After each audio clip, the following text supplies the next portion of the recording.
Dr. Chase, Yes. can you tell me a little bit about why somebody needs orthodontics and why a regular dentist can't help them? I certainly can. So orthodontics is the practice of moving teeth to improve a bite, which we call an occlusion, and to improve skeletal relations where the upper and the lower jaw grow in an adolescent. We are responsible for determining and preparing for that growth and setting the teeth to an optimal position for function and form and the most beautiful smile that we can get. And most people, at least historically, most people have thought of orthodontists as only for children.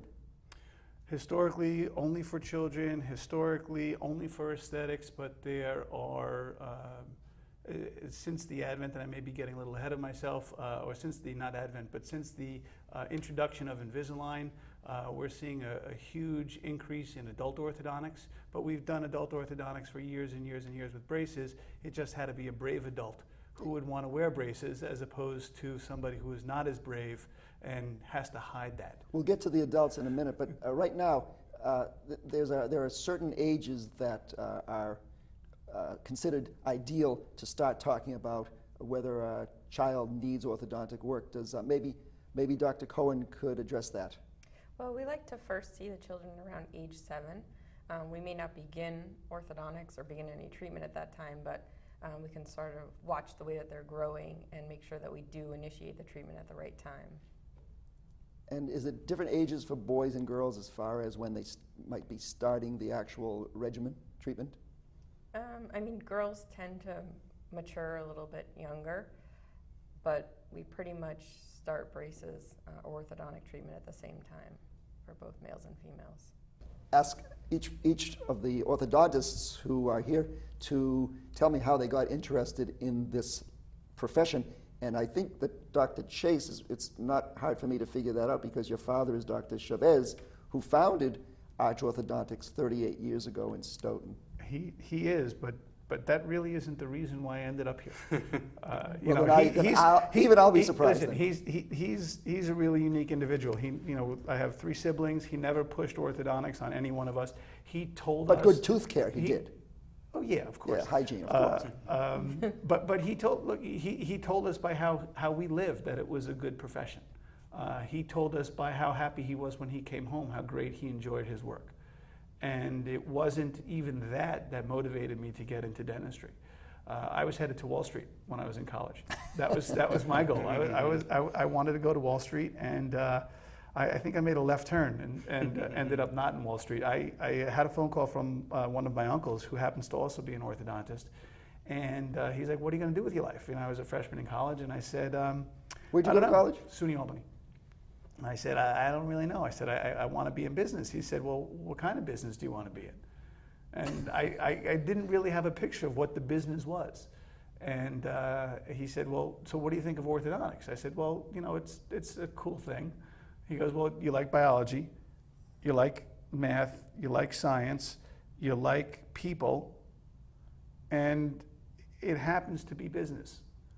At the end of the day, there's a lot of business involved. At the end of the day, it's a business like any other business there is, and we work in order to support people, our families. We have staff members that we support, and we have a huge staff. We have 8 doctors, we have 30 assistants, and as well as front desk help and laboratory. A very, very highly paid PR person.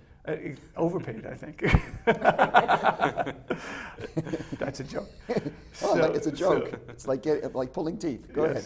I really thought long and hard about it, and at the end of my freshman year, I decided to shift gears and went into overdrive, and I took all of the science requirements, all the math requirements, and I got out of school a year early, leaving college after my junior year and getting accepted, an early acceptance into dental school at BU. And that's where I went. And that's where Dr. Chavez also went to. He went to his orthodontic residency at BU. Oh, okay. He did dental school at Howard University down in D.C. or Maryland, or I think it's on D.C. All right, I'm going to move on to Dr. Cohen. She feels neglected. How did you get into this line of work? Well, I was a biology major in college. There might be some high school junior out there wondering what they might want to head towards, and they might have a science interest. So I was interested in science. After college, I pursued research. I enjoyed the aspect of working with my hands while doing the research, but I missed working with people. So that kind of led me back. How can I work with my hands, stay in science, and also get to work with a lot of great patients? Where did you go to college? I went to college at Tufts University here in Boston. But you didn't go to Tufts Dental School. I did not. I went to Harvard for dental school. That's all right. It's a step up or step down? Sideways step. Step across town. Yeah, across the river. So, yeah, go ahead, continue. I No, interrupted. so it just, for me, it was just wanting to work with my hands, liking the art of dentistry, as well as the science of it, and it just sort of all came together. It is an art and science both, isn't it? Absolutely. We'll get back to that in a minute. And Dr. Taylor, how did you decide? You said your brother in Florida is also an Well, orthodontist? yeah, like Dr. Chase, I come Is from it a twin brother? I have a twin brother, yes. That's, I think I remember. But growing up, well, my father passed away at a very young age, and my uncle was kind of like the role model, stepped in, kind of like a father figure. He was an orthodontist. Oh. I worked in his office when I was in high school, and thought it was a great profession. But still, in undergrad, I went to the University of Florida. Wasn't sure if dentistry was for me or not, and applied to dental school. I enjoyed dental school and decided orthodontics would be the way to go. I have a twin brother, an older brother, as well as my uncle, who are all orthodontists. And Were you like the only twin orthodontists practicing in Florida? One time I think we were. I think there may be another set or two. Because that's even more unusual than a father-son orthodontic Right. team. Yep, we're twins, and then a third brother, an uncle. You can imagine what we talk about at Thanksgiving. And Sounds like you have a cousins. tailor-made subject, Yeah.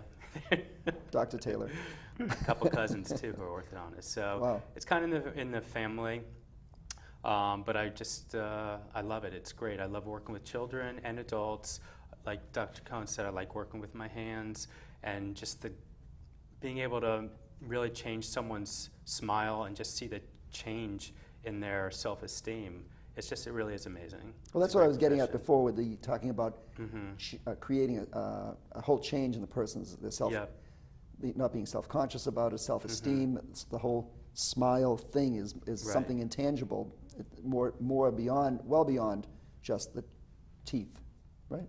It's really the most rewarding. Taking the braces off of a patient is the most rewarding aspect of. You make a of the big deal work. out of that at the office, don't you? Oh, we try. You have there's a We wall try. there's a wall at the Arch Orthodontic office. I know, I don't know if it's in all of them, but in Stoughton there's a The Wall of Fame. Wall of Fame. It has a picture of every patient when they are they still called Polaroids? There's a picture there. So Polaroid went out of business, and we literally bought the last available Polaroid film. You're not still using it, are you? No, I think we ran out. And so then when that film was gone and the Polaroids kind of went out of our ability to get, we got the Fuji cameras, which also an instant, like a Polaroid, shake it like a Polaroid picture, instant photograph. Oh, really? And, There's a wall there. There's about 6 feet long and about 6 feet high, and it's got all the pictures of your graduates Right. with their orthodontist and the big smile on the person's face. But getting their braces off and watching them look in the mirror for the first time is the most amazing feeling. It's just an incredible wow. Every day we take braces off. It just makes you feel wonderful.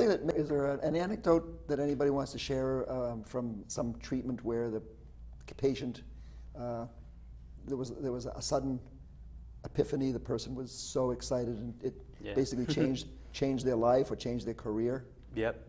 I had Dr. a patient, Taylor.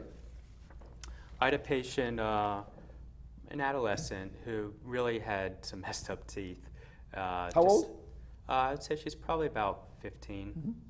And she would come in, and she was very shy and bashful, and every time she would smile, she would cover her mouth.